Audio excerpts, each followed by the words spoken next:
कोई व्यापार, कोई दुकान, कोई फैक्ट्री आपकी ठीक नहीं चल रही है, आप ठेला लगा रहे हो, सब्जी की दुकान लगा रहे हो, कोई दुकान खोल कर बैठे हो, कोई फैक्ट्री लगा कर बैठे हो, कोई व्यापार कर रहे हो और उस व्यापार में तुम्हें आनंद नहीं आ रहा, बहुत तकलीफ चल रही है, बहुत तकलीफ, सब कुछ करके देख लिया पर वो तकलीफ मिटी नहीं रही। किसी भी शंकर के मंदिर में बटकेश्वर महादेव के नाम से आप अगर जिस दिशा में खड़े हो, अगर आप शंकर के शिवलिंग के इधर हो तो बेलपत्री का डंडी का मुख आपकी ओर होना चाहिए, आप इधर हो तो डंडी का मुख उधर हो, आप उधर हो तो डंडी का मुख उधर हो, आप इधर हैं तो डंडी का मुख इधर। शंकर भगवान को समर्पित करो बटकेश्वर महादेव के नाम से। और बेलपत्र चढ़ाने के बाद में जो तुम्हारे कलश में जो जले, लोटे में जो जले, वो 7 बार, 7 बार से मतलब है अलग से लोटा भरना नहीं है, 7 बार उसी लोटे का जल जब बेलपत्र डंडी समेत समर्पित कर दें, उस लोटे के जल को 7 बार बटकेश्वर महादेव का नाम लेकर अपनी मन की कामना कर कर बाबा से विनती करते हुए फिर स्वीकार करते 7 बार उस जल को चढ़ा।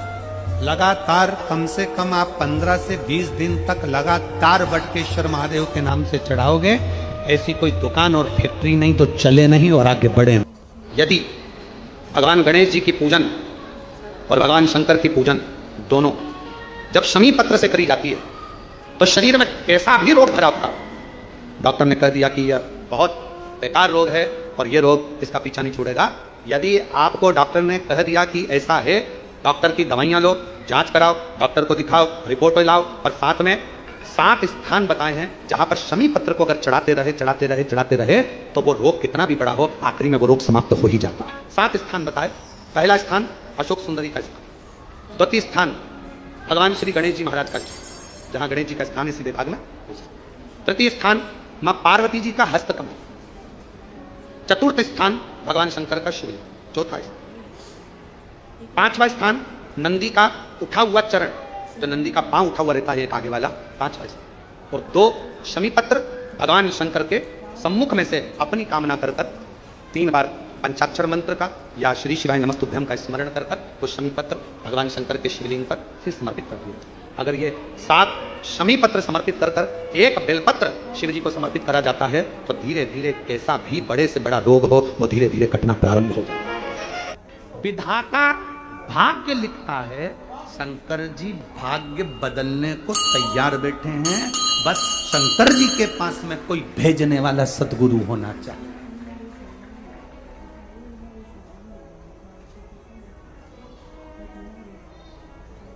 आज लोग का हमसे कहते हैं गुरुजी तुमने कई लोगों की, बहुत लोगों की दुकानदारी बंद कर दी। हम किसी की दुकानदारी बंद करने के लिए व्यासपीठ पर नहीं बैठे, हमारा तो केवल एक काम है, ये शरीर मेरे महादेव ने अगर दिया है तो आपसे बस इतना कह सकते हैं कि महादेव की शरणागति लेओगे तो दूसरे के हाथ जोड़ना नहीं पड़ेगा, दूसरे के हाथ नहीं जोड़ना पड़ेंगे। एक बार अगर शंकर की चौखट पर जाना चालू कर दिया, केवल ये मत सोच कर जाना कि मेरा काम होगा तब मैं शंकर जी के मंदिर जाऊंगी, काम नहीं होगा तो मंदिर जाना छोड़ दूंगी, ना ना, उसका पीछा मत छोड़ना, उसके मंदिर में जाना मत छोड़ना, उसको एक लोटा जल चढ़ाना मत छोड़ना, उसके दरवाजे पर झाड़ू पोछा लगाना मत छोड़ना, वो तुम्हें नहीं छोड़ेगा, जीवन पर्यंत नहीं छोड़ेगा।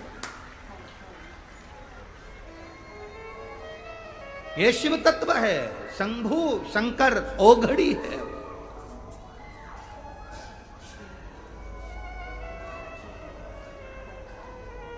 आप में से कितनी माताएं बैठी हैं, तुम्हारे यहाँ कोई काम करने वाला माँ आती हो और वो रो रो कर पोछा लगा रही हो तो तुम्हारे दिल नहीं पसीजता होगा?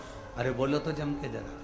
कोई रो रो के बर्तन मांज रहा हो, तुम्हारा दिल नहीं पसीजेगा? कोई रो रो के कपड़ा धो रहा हो, तुम्हारे घर के बच्चों को संभाल रही है, रो रो के खूब दुखी है, खूब दुखी, तो घर की जो सेठानी होती है वो पूछ लेती है, आई इधर आओ जरा, आई इधर आओ, क्यों रो रही हो, क्या हो गया?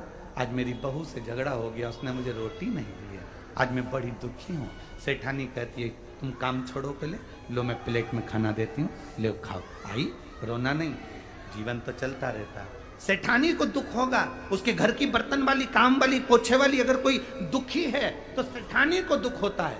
इस मृत्यु लोक में रहने वाला कोई मनुष्य दुखी है तो मेरे महादेव को दुख होता है।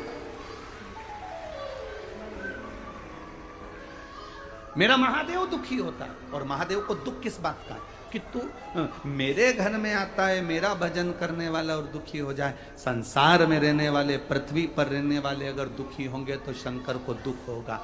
और किसी को कोई फर्क नहीं पड़ेगा, पर शिव जी को दुख होगा कि मेरी पृथ्वी पर रह रहा है। ब्रह्मा ब्रह्मलोक में रहते हैं, भगवान विष्णु वैकुंठ लोक में रहते हैं, इंद्र इंद्रलोक में रहते हैं, देवता देवलोक में रहते हैं, पितर पितरलोक में रहते हैं, और शंकर भगवान मृत्यु लोक में रहते हैं, पृथ्वी पर। सबसे ज्यादा दुख उनको होता है कि तुम इधर उधर क्यों भटक रहे हो। अगर तुम्हें दुख आया है ना तो तुम एक बार मेरे पास आओ तो सही, तुम मेरे पास आकर बोलो तो। देखो कई लोग कहते हैं कि भगवान को क्या बोलना पड़ता है, शिव जी को क्या बोलना पड़ता है? क्यों नहीं बोलना पड़ता? यहां पर इतनी सारी माताएं बैठी हैं, इन सब माताओं को मालूम है कि तुम्हारा पति 4 रोटी खाता है। सब माताओं को मालूम है कि तुम्हारा बेटा 4-5 रोटी खाता है। इसमें से कितनी माताएं ऐसी बैठी हैं, शायद ही कोई माता ऐसी होगी जो पति 4 रोटी खाता होगा तो एक साथ 4 धर के दे देती होगी। बेटा 4 रोटी 6 रोटी खाता हो तो एक साथ 6 रोटी रख के दे देती होगी। कोई माँ नहीं देती, कोई पत्नी नहीं देती। पत्नी 2 रोटी रखेगी या 1 रोटी रखेगी, फिर पति आवाज लगाएगा, सुनो सब्जी अच्छी बनी है, 1 रोटी और लाओ। दाल अच्छी बनी है, माँ 1 रोटी और लाओ। पति आवाज लगा रहा है कि 1 रोटी और ला, तो पत्नी प्रसन्न हो रही है, इन्होंने मुझसे रोटी मांग कर खाई। माँ प्रसन्न हो रही है, मेरे बेटे ने आवाज लगाई कि माँ मुझे रोटी ला कर दे, आज सब्जी अच्छी बनी, आज बेसन अच्छा बना, आज आमटी अच्छी बनी, आज सामान अच्छा बना, आज ठेसा अच्छा, माँ 1 रोटी और ला कर दे। बेटा माँ को बार बार बुला रहा है। माँ को मालूम है 6 रोटी चाहिए तो माँ 6 रोटी दे सकती थी, पर माँ ने जान कर नहीं दी कि मुझे आवाज लगाएगा। भगवान तुम्हें सब कुछ दे सकता था, पर भगवान चाहता है कि तेरे बाप को आवाज तो लगा। सब कुछ देने की सामर्थ्यता परमात्मा में है, सब कुछ प्रदान करने की सामर्थ्यता भोलेनाथ में है, सब कुछ लुटाने की सामर्थ्यता मेरे शंकर में है। सब कुछ दे सकता है, पर भोलेनाथ कहते हैं मैं बाप हूं। और बेटा जब बड़ा हो जाता है, नौकरी करने लगता है, और नौकरी के बाद भी पापा से कहता है पापा मुझे लैपटॉप लेना है, पापा खुश होते हैं कि ये खुद भी ला सकता था पर मुझे लेकर जा रहा है, मुझसे कह रहा है, प्रसन्न होता है। बाप की प्रसन्नता। पैसा किसका? बेटे का। सामान किसका? बेटे का। पर बाप से कह रहा है पापा मुझे लैपटॉप लेना, पापा मुझे गाड़ी लेना, पापा मुझे ये सामान लेना है। ला सकता है, सब कुछ ला सकता है, पर बोला क्यों है? क्योंकि उसको महान बना। सभी शिव भक्तों के लिए हर हर महादेव। आप लोग हमारे चैनल पर पहली बार आए हैं तो हमारे चैनल को सब्सक्राइब कर लें।